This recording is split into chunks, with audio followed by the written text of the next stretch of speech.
Spotlighting Hawaii's leaders. We want to bring in Governor David E. Good morning, Mr. Mayor. Lieutenant Governor, good morning. Thanks so much for joining us. Mayor Derek Kawakami. Thank you so much, Senator, for being here. Spotlighting the issues.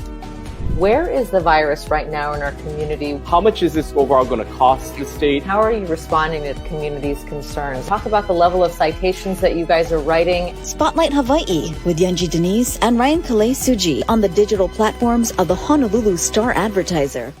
This episode of Spotlight Hawaii is brought to you by Long's Drugs. Happy Aloha Friday. Thanks so much for tuning in here on Spotlight Hawaii. I'm Ryan Kalei Suji, joined by Yunji Denise. And Yunji, this morning we will be checking in with a familiar guest as we continue on in our conversation on COVID-19. Yeah, we haven't heard from the Director of Department of Health for some time. She's been very busy, but we were lucky enough to land an interview with her today. So we want to welcome Dr. Libby Char to the program this morning. Good morning, Dr. Char. Good morning. So in preparation for this interview, I went online and looked at the Department of Health positivity rates that are listed there, and the numbers are quite high. Tell us about what you're seeing. Unfortunately, we've been seeing a bump in cases, and it's been trending up for the past 7 weeks. We sort of expected to see a little bit of a rise after spring break, but I think between that and the safe travel program going away and all the restrictions going away, and people are just more active. There's still a lot of travel. And then the new subvariants, we're just seeing the numbers take off again. We know that we are obviously in a much different position right now than we were at the beginning of this pandemic. And so while we do see these numbers rising, one of the things that people continue to watch is the hospitalizations. What are we seeing there in terms of what the hospitals are seeing? So we've started seeing a rise in the number of cases in the hospitals. And it's a lagging indicator, right? So we expect that there will be a lag. So we're starting to see the cases go up. I think we're about 90 patients in the hospital for COVID statewide now. But I think the real thing that we need to pay attention to is not just the number of people in the hospital, and thankfully fewer of them are requiring ICU care, but it's about the hospital system. And so how many hospital employees are out sick? Because that really was the problem with Omicron, was the staffing issue more than the total number of patients in the hospital. So it's our ability to care for people. Yeah, I want to get a little bit deeper into the numbers. I mean, when I look at the statewide positivity rate, 14.3%, and then I look at Maui, Honolulu, over 15%, Kauai County, over 20%. At what point do we have to add back some more mitigation measures, do you think, to get these numbers down, or is that not part of the plan? So I think the numbers are a little bit more challenging to interpret now, because with the advent of the over-the-counter home test kits, the percent positivity, really the thing to watch is a trend, and there's no question it's been trending up. You know, over the past 7 weeks, it's gone from 2 to 3 to 4 to 7 to 9, and right now, like you said, we're at like 14% test positivity. But we're not getting the data from the home test kits, and I would guess that more people are doing over-the-counter home test kits than are doing, PCR test kits at a test site.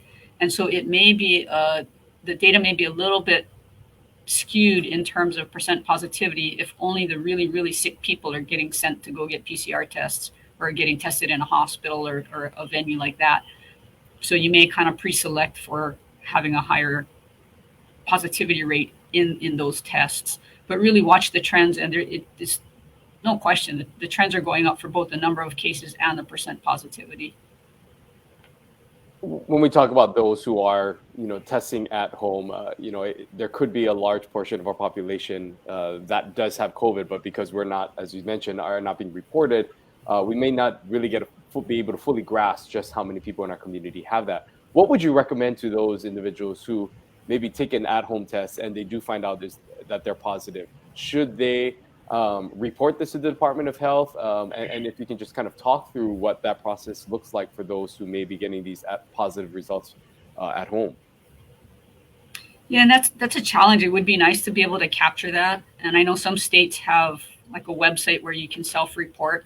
I don't think we have anything like that yet. We were just talking about it the other day.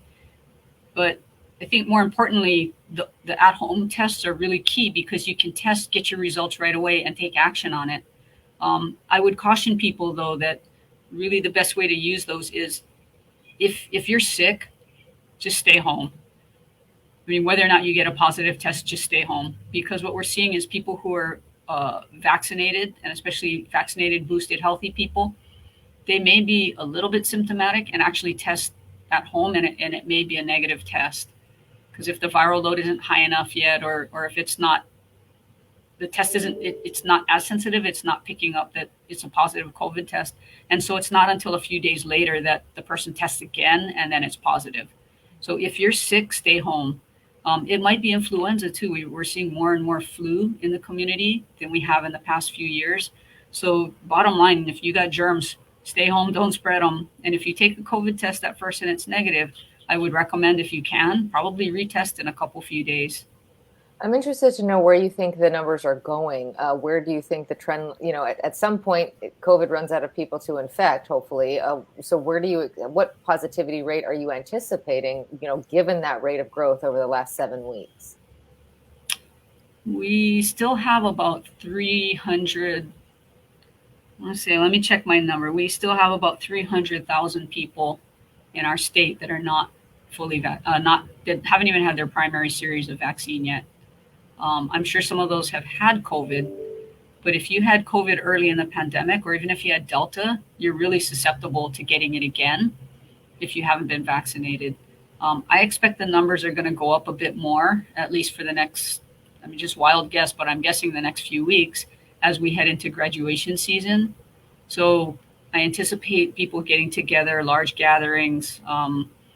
It's just that time of year, and then more travel as well.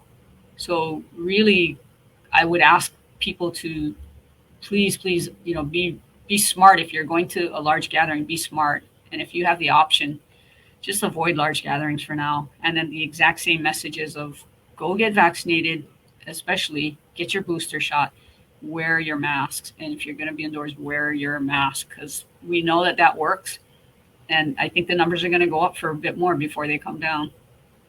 Yeah, let's talk a little bit about that. Graduation season right around the corner. We've been sort of limited to how we can celebrate our graduates over the past few years, and there are a lot of people looking forward to these types of celebrations once again. You're saying wear your mask, but what is the other message that you may have to those individuals who plan to be participating in that? Maybe they're going to an outdoor venue. Do you think that this is safe, and do you think that there should be any sort of other measures that need to take place in order to prevent the spread, this current spread that we're seeing? I think it's really important to be able to celebrate such a terrific milestone like graduation. We have the tools and we know what we should do. It's just a matter of making good decisions. I think at this point, if I was going to a graduation, I would sure hope that it's outdoors. And that it's spread out to the best of the venue's ability. And I would absolutely wear my mask. And it would sure be nice to know that people who are at that graduation are vaccinated. That's going to protect them. And the more people in the crowd that are protected, the less chance of spreading that virus to one another. So outdoors is going to be better. Spread apart is going to be better. And even though it's outdoors, if it's a crowded venue, please wear your mask. It works.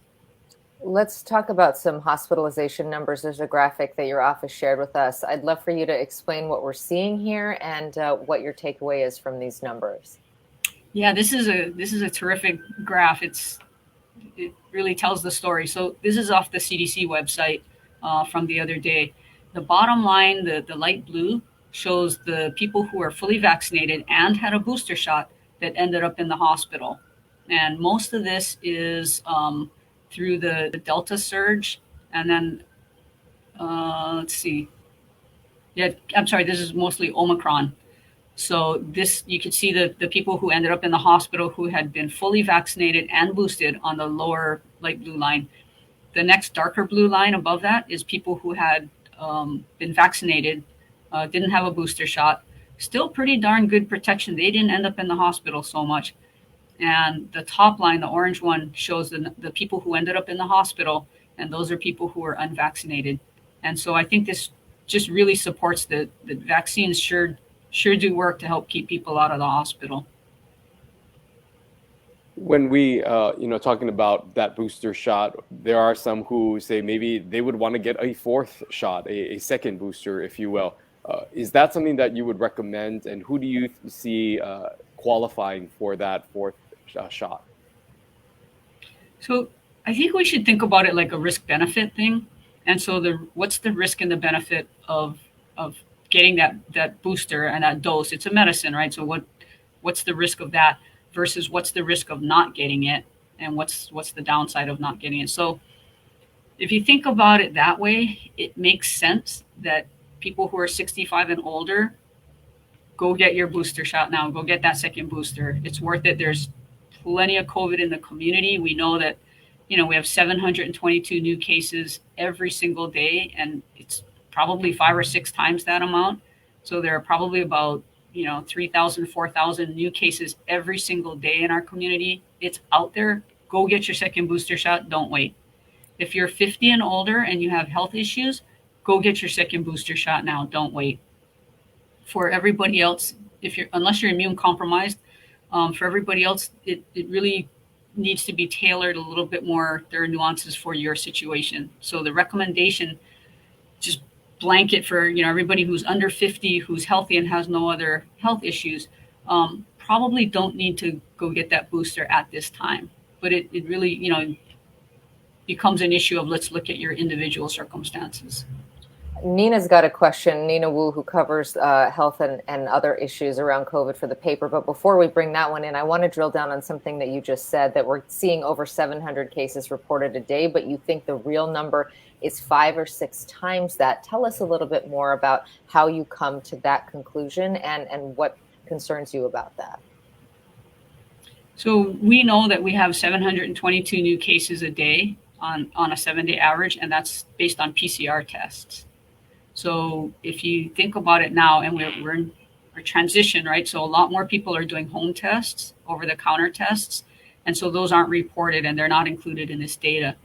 And I think most people can imagine that there are a lot more tests being done at home than being done, in a hospital or in a specific testing venue.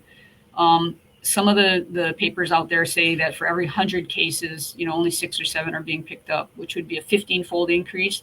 I think numbers I'm hearing are closer to, anywhere between 5, 6, 7%. 5, 6, or 7 times more tests being done as over-the-counter home tests. And so if you multiply that 722 by 5 or by 6, that's why I'm saying, 3,600 cases instead of 720 cases. So maybe there's 4,000 cases a day. And if you go to the Department of Health website and you look at the epi curve, you can see that at the peak of Omicron, we had about 5,400 new cases a day. And so if this was like 4,000, I mean, it's way up there. Omicron as well probably had, the original Omicron probably had more positive cases that just weren't testing, or even some that were doing home tests. But there's just so much more home testing now. So I think we need to take the numbers with a grain of salt, and really it's look at the trends. It's been trending up for the past 7 weeks. Okay, well, one place where we're seeing that trend is Kauai, and Nina's question here. CDC now has Kauai County listed in the red/high community level. Would you like to talk about Kauai County, why the levels there are so high, and do you expect other counties to eventually reach that red or high level as well? So the data that the CDC looks at to determine community levels has to do with really the capacity of the community as well as the cases.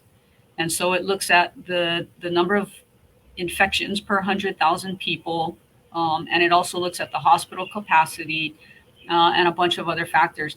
And so I think it's a combination of, there being a lot of COVID out there in the community, and then Kauai also doesn't have as much hospital capacity.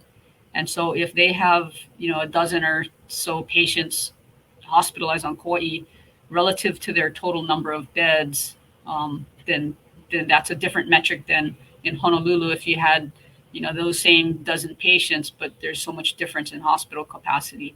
And so, yes, they're in the high community level right now. But really, when you look at what you're supposed to do differently, I think we as a community have been pretty solid from the get-go. And, Governor Ige has really been pushing that we know what to do. It's wear your mask, especially indoors, go get vaccinated, get boosted, take things outdoors where you can. And I think the thing to add now is really pay attention to gathering size again. But we've been doing all that. So, indoor mask mandates and stuff, I don't think we're at the point where we need to mandate it. I think people know that that's what should be done.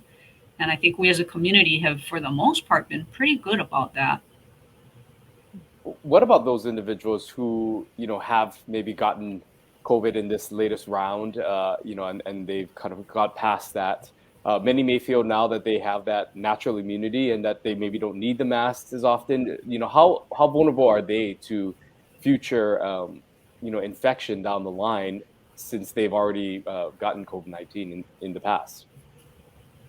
Again, it really depends. So if somebody had a COVID infection in the past, few months or from the original Omicron, they probably have some immunity at this point. We are seeing some cases of reinfection, but for the most part, you should be pretty good. The absolute best is if you've been vaccinated, boosted, and you had a case of COVID.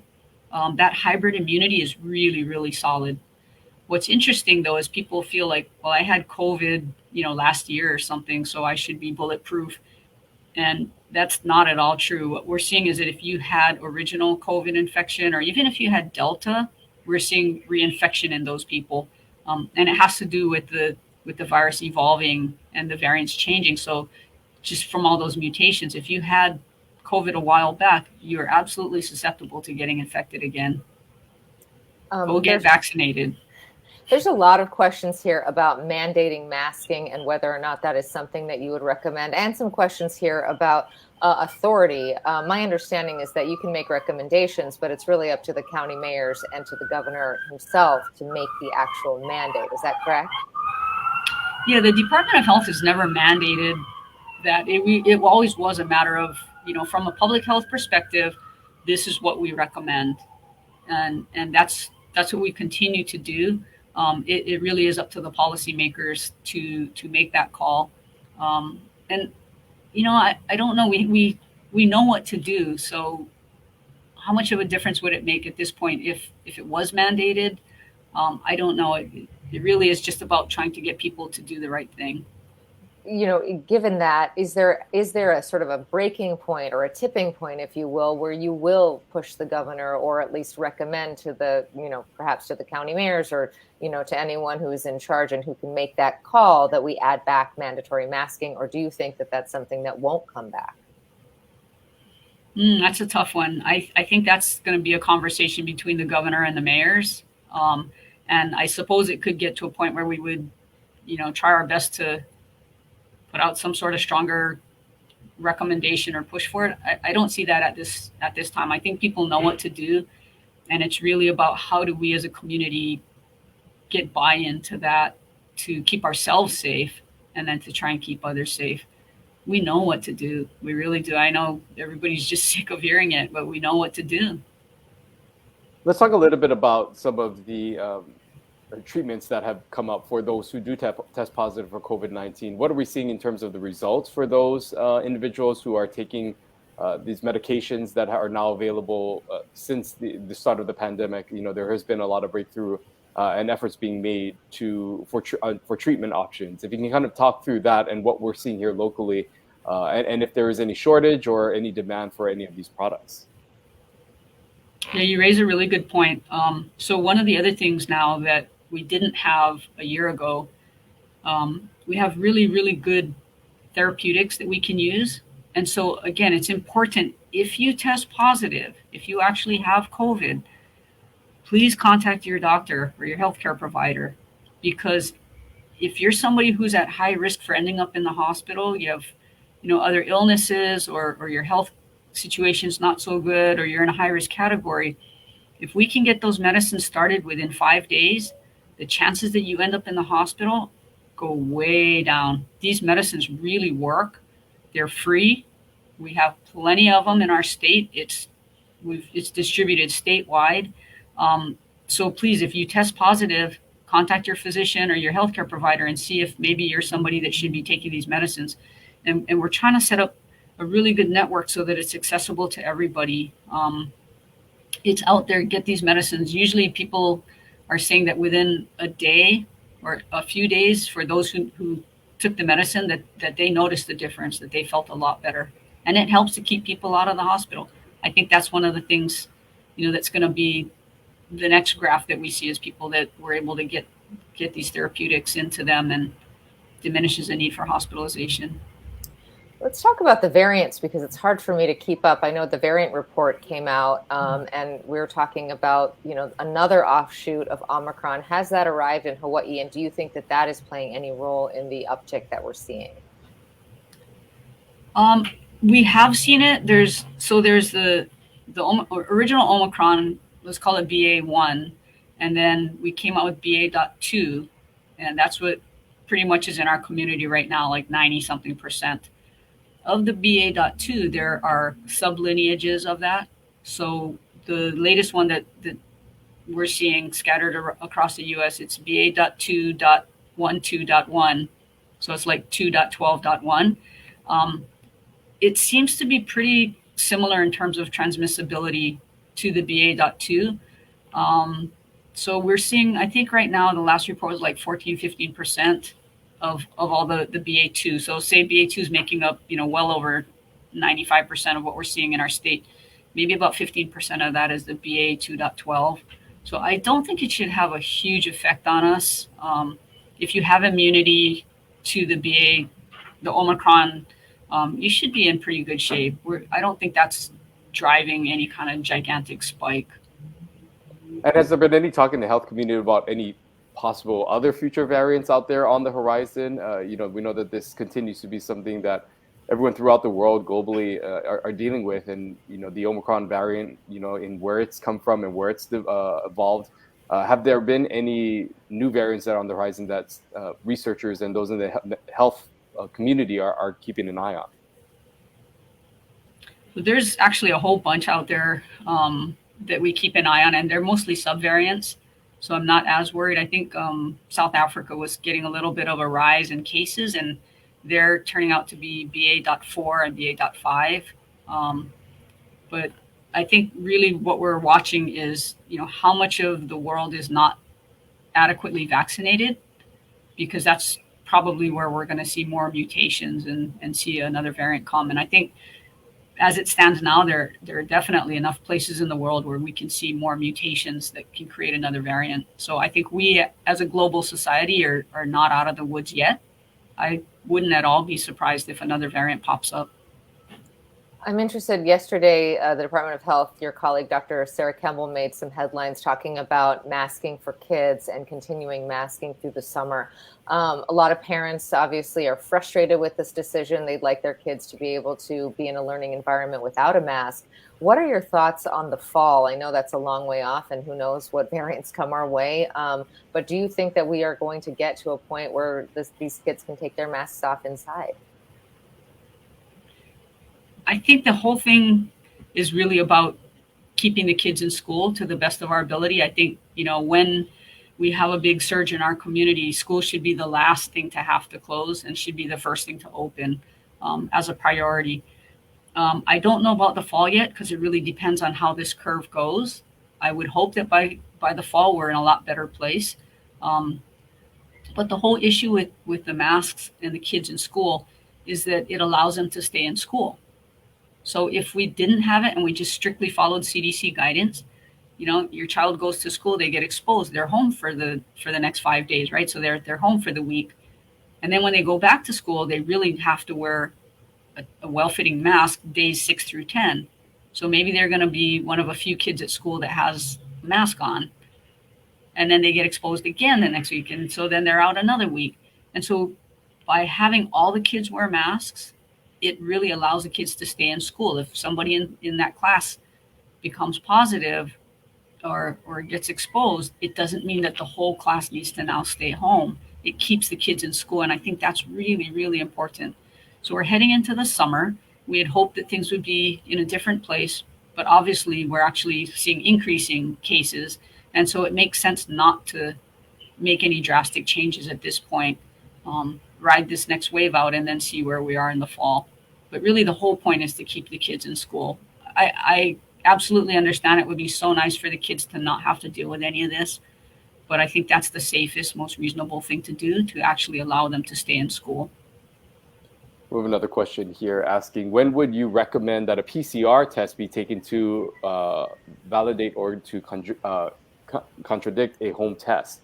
And beyond that, what would you suggest for those individuals who do test positive? What does that time frame look like for them? And how would you recommend that they go about returning back to normalcy? So I think the question is, what would you do with the results? Would you do anything different? And if the answer is no, then I don't think you really need to pursue getting that PCR test. If you have symptoms and you're sick and you do a home test and it's positive, at this point in time with what we know about COVID, do you need to validate that you really do have COVID? I would say you're not going to really do anything different. So I would say you don't need to do that. More concerningly, if you are sick and you keep testing negative, it may be worth it to take a PCR test, because at this point, the PCR test is actually a panel, and it also will include influenza as well as COVID. And we've seen a number of cases of that where people test and they actually have influenza, not COVID, but they're sick. So really it's about what will you do with the results? Will it change your decisions at all? If you test positive, what do you do? So if you test positive, presumably you're not feeling well, stay home. If you feel fine and you test positive, I would still say stay home. Stay home for 5 days. The day you start your symptoms, the day you get your test, that should be counted as day 0. And then you stay home for 5 days after that. If you're feeling better, if your symptoms are going away, if you're not having fevers or anything, then you should be able to go out on day 6. But the caveat is that you wear your mask all the time, day 6, 7, 8, 9, 10. So if you're going to a place where you're going to take your mask off, like a restaurant, shouldn't be doing that. You should stay home, get takeout, stay home. It's that full 10 days. And the reason it changed from the 10 to the 5 days on the CDC guidance was really just sort of trying to balance the risk. So there will be some people on day 5 that are still a little bit contagious. And that's why that guidance for really wearing your mask the whole time, days 6 through 10. Sherry's got a question here. Can doctors prescribe antiviral medications if one has a positive home test with symptoms, or is a PCR test required for antiviral medications? Yeah, that's a great question. You do not need to have a PCR test in order to get the antiviral medication or the monoclonal antibodies. If you get a positive test at home, call your physician. And please call them early, because the medicines work best if we start it early and certainly within 5 days. We continue to see a variety of comments and opinions on this, as we've seen all throughout the pandemic. But as we close out here, I'm wondering if you can present a final message on where we're at right now, and your message to those out there who continue to be concerned about the numbers that we're seeing. So the numbers are trending up right now. We know that we have an awful lot of COVID in our community. So just assume that there's a lot of COVID out there and it's all around us.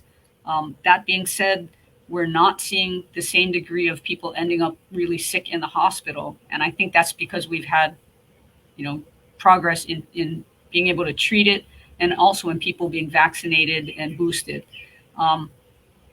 Start really making good decisions about large gatherings again. For a while it was okay, but with the numbers being up there, I think I'd avoid large gatherings. Or if you're going to have gatherings, please try and do it smartly. Do it outdoors. Do it in a place that's well ventilated where people can spread out. Wear your mask. Wear your mask. Wear your mask, especially if you're indoors, or even if you're outdoors, if you're in a crowded place. Get vaccinated. It works. Get boosted. It works. And if you do get COVID, please call your healthcare provider as soon as you can and see if you're appropriate for some sort of treatment, because that also works. But really, wear your mask. Okay, Dr. Libby Char, Director of the Department of Health, thank you so much for joining us this morning and giving up an update on all that's happening with COVID-19 in our community. We appreciate it. Thank you. Thank you. Aloha. Well, great to hear from her. And, some troubling numbers there. What was really interesting, Ryan, she said on average, the Department of Health is seeing over 700 cases per day, but she thinks that the true number is 5 to 6 times higher than that. So we could be looking at 3,000 to 4,000 new positive cases a day. On the other side, of course, the good thing is that hospitalizations have not trended at that same rate, although they have gone up since March 27th. If you look at the numbers, 11 people with COVID in Hawaii hospitals on March 27th, 91 as of yesterday. So that is a big difference. That said, hospitals are in a good place. She feels comfortable with the hospitalizations as they stand. But that message really clear. I mean, it's consistent that we've heard basically for the last few years now: wear a mask indoors, socially distance, stay home if you're sick, and just be careful. And the other number that they continue to watch with hospitalizations is also the ability for the healthcare providers to be able to render aid and be there. She said one of the issues with Omicron was that a number of those healthcare providers actually got the virus themselves and were off the line, which led to that shortage that we saw and the need for flying in some assistance in this area. And so that is something else that they continue to watch. But the director of health also saying that she does not believe that the state needs to look at instituting a mask requirement once again at this point in time, recognizing that we're in a much different position now, again, with these antibodies and these monoclonal antibodies and other treatments that are now available for those who do test positive. But then you heard there as well, her sentiments that if you do test positive, please make sure that you let your healthcare provider know so that you can see that if you qualify for some of those treatments that are now available. But, there are obviously a lot of opinions on this that continues to move through our community as we see Omicron and this virus sticking around in our community. Yeah, and we see a lot of your comments. There's, opinions on all sides of this issue, and a lot of people saying, well, if she's recommending masking for the kids, why doesn't she institute masks for everyone? Of course, that's outside of the purview of her authority, though she can make recommendations. And as you noted, at this point, she's saying that she doesn't know how much of a difference it would really make for the governor to institute an indoor mask mandate. That is her opinion that she shared with us. And so it doesn't sound like that's going to happen anytime soon. But from a personal responsibility standpoint, she does say absolutely mask and try to stay outdoors if you are gathering at all. And even outdoors, she's suggesting, especially some of the bigger events like graduations, those might be outdoor events, but it's so many people packed together that she still does recommend wearing a mask. Also echoing what Dr. Kemble had shared with the media yesterday when it comes to masking and kids, that, we want to keep kids in school safely as much as possible. And the Department of Health thinks the best way to do that is to keep masks on children, at least for the remainder of the summer. Perhaps beyond, we have to see what variants come our way and how our hospitals hold up. Yeah, we'll continue to keep track of all this. We certainly appreciate Dr. Char spending time with us again this morning. If you miss any part of the conversation, we encourage you to go back and watch it again. And also it's available as a podcast for those who prefer to digest their medium that way. We'll be switching gears on Monday, and we'll be talking with somebody who was running for lieutenant governor, but has now entered the race for Congress. Yeah, this is so interesting. There's so many twists and turns coming up in the August 13th primary and beyond. Jill Takuta has joined us here in the past talking about her candidacy for lieutenant governor. But now that Kai Kahele has announced that he's vacating CD2 and running for governor, that is an open seat, and it's one that she would like to take the helm of. So we're going to be talking about her decision to switch races, why she thinks now is a good time for her to head to Washington, and what she wants to do for people of the 2nd Congressional District. So please join us for our conversation with Jill Takuta right here, 10:30 on Monday. We'll see you then. Aloha. This episode of Spotlight Hawaii is brought to you by Longstrugs.